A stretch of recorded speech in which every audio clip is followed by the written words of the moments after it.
I'm going to be giving a talk about the work that my colleagues and myself have been involved in collaboration with the Department of Environmental Affairs and the CSIR. We've been involved in various projects, but the project that I'm going to be focusing on my talk are the three that you see on the slide. I'm going to be talking about natural resource management, the Land User Incentive Program. I'm going to be talking about the biodiversity offset register that we've been working on. And lastly, I'll be talking about the electricity grid infrastructure The Natural Resource Management Land User Incentive Program is a program by the Department of Environmental Affairs that awards monetary incentives to landowners that want to do restoration and rehabilitation work.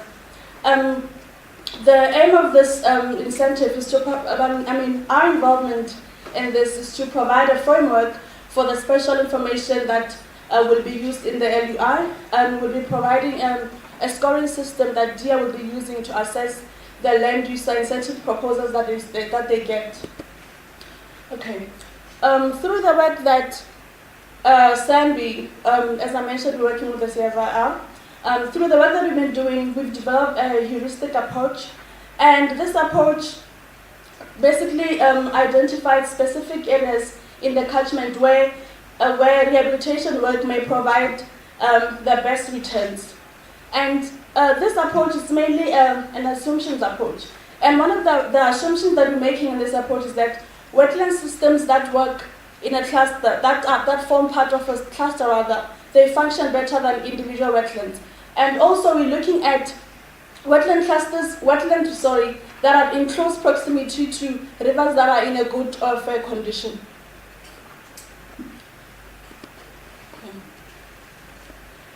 And so yes, and so okay. Sorry about that. Okay. So, like I said, so one of the things that we also want to look at is we want to identify if the catchments have some form of erosion, and this will use as an indication of problems within the catchment.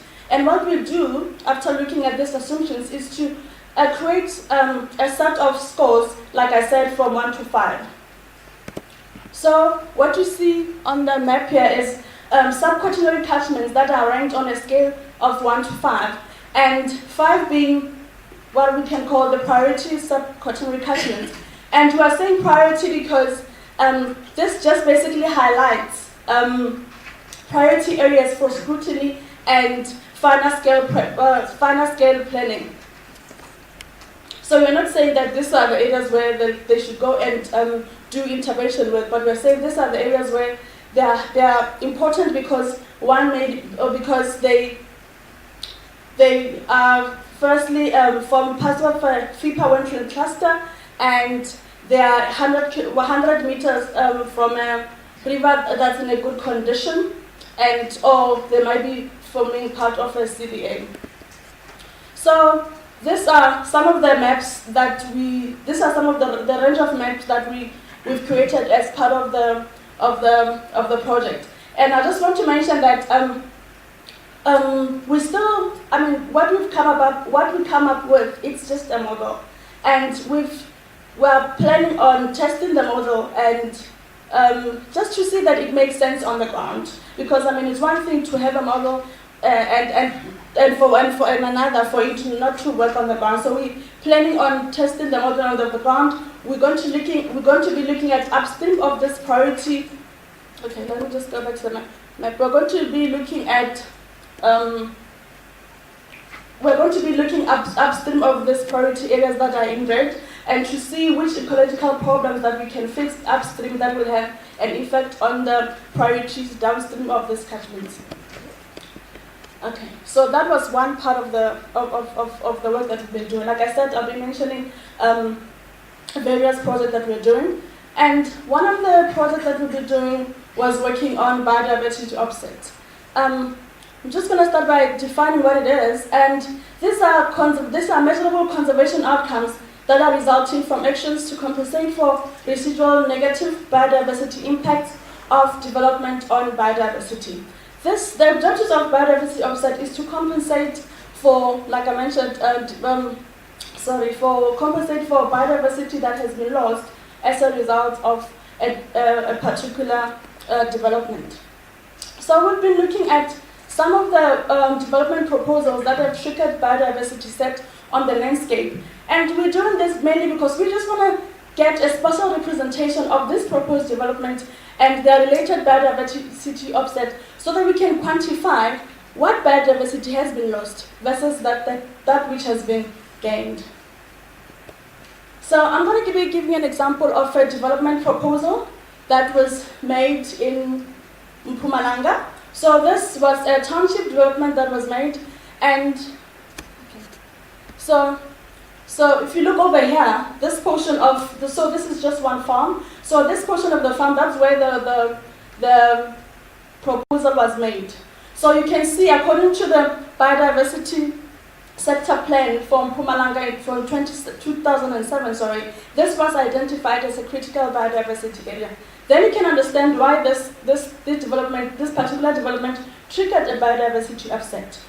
So I just want to mention that the development was authorized in 2008, and like this one, the sector plan was for 2007. So what you see over here on the next image, you can see that there's no natural remaining area on this portion of the farm. So by just looking at that, we said, okay, that means development might have happened or might have not. So what we did look at, we took the boundaries of the map, overlaid it on Google Earth, and voila. So, it's very sorry, you can't really see it clearly, but this is actually a settlement. So we do know that the settlement did go ahead, and because of the conditions of the authorization, we expect to see some fact of offset.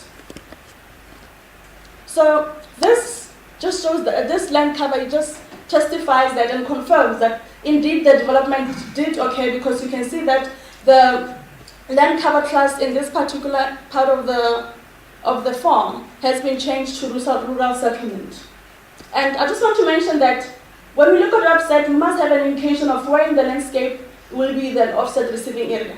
So in this particular case, so the rest of the farm, they didn't mention where in the farm would be the offset receiving area. What they gave us was the number of hectares, and in order to kind of try to see if the developers have complied with the authorization conditions, what we then do, we look at the protected areas database to see if any part of the farm, like I said, they didn't mention where in the farm, they just gave us a number of hectares rather. So we just want to look at if some part of the farm do fall in the protected areas, and in this instance, it did not form part of the farm, but we do understand sometimes there's a process in terms of proclaiming a protected area, but we intend and we are expecting to see some form of a protected area, because that was the part of the authorization requirements. Okay, on to our next project. So we do know about the strategic integrated projects that the national government has been implemented, and these projects are mainly aimed at eliminating key infrastructure shortfalls in the country and unlocking development in the country. What you see on the screen is some of the strategic environmental assessment rather, that Zambi has been involved in, but we've been involved in this projects assessment rather to varying degrees using our biodiversity data. But for my talk, I'm going to be focusing on the electricity infrastructure C. Okay. DIA and CIR have been appointed to identify strategic routing corridors in order to enable responsible and strategic and streamlined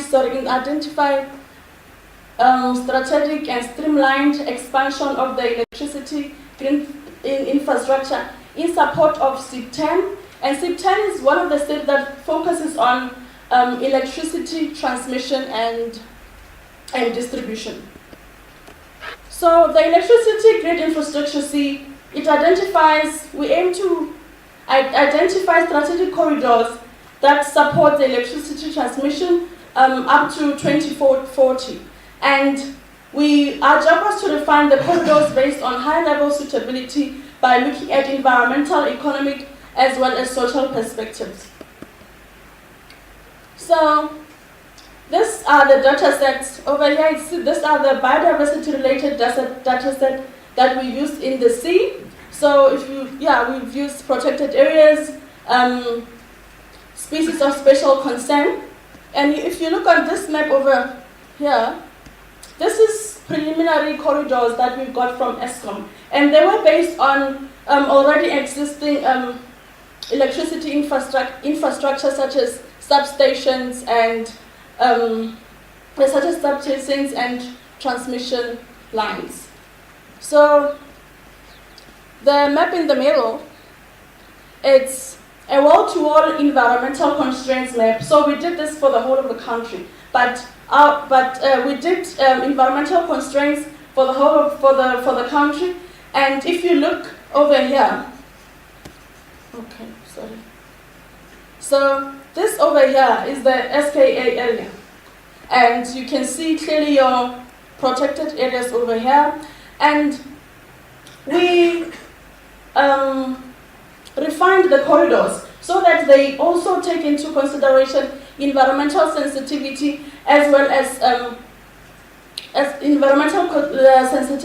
as socio-economic demands. We want the corridors to be where there's high electricity demand and where development will be going into.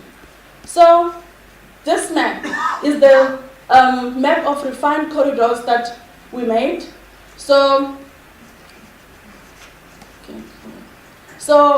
one of the things I just want to mention is that this corridor we call the international corridor because it spans it doesn't go out of the country, but it's almost at the border of the country. We call it the international corridor.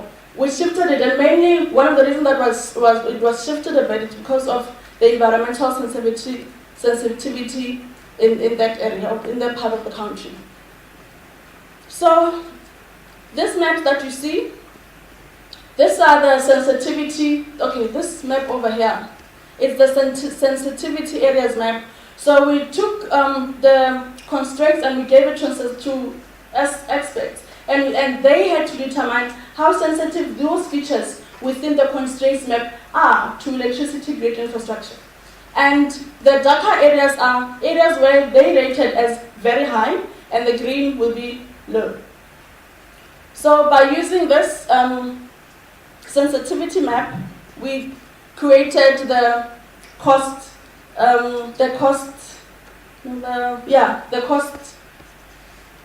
Okay. So this map is the cost map. So this cost analysis just looked at. The cost map was using the sensitivity map, and what we did was basically from the cost map. Okay, just getting ahead of myself. Sorry. So the cost map, it just basically said illustrating how much more it will take Eskom to go into a certain area as opposed to doing the route in another area.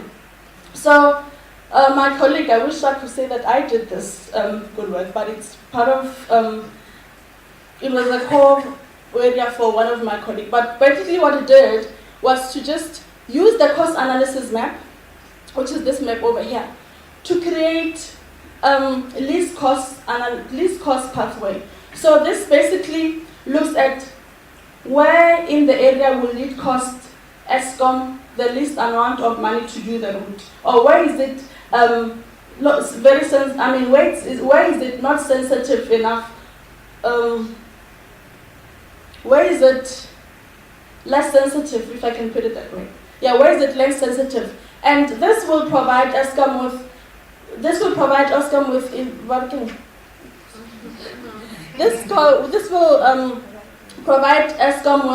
a strategic with business intelligence. They will know that when they do their routing options, they will be making an informed decision. So whichever route that they take from here, they will know that they will have a pre-identified sensitivity. They will know what constraints are they going to be encountering if they take a particular route. So I don't know if you can, yeah. So these are the routes that are least cost or low sensitivity pathways. So this map, it just shows a spatial distribution of some of the strategic environmental assessment that SANBI has been involved in, and obviously with the one that spans throughout the whole country is the electricity grid infrastructure that I've just been talking about, and we have other ones such as the SKAs and the renewable energy. And that's it for me.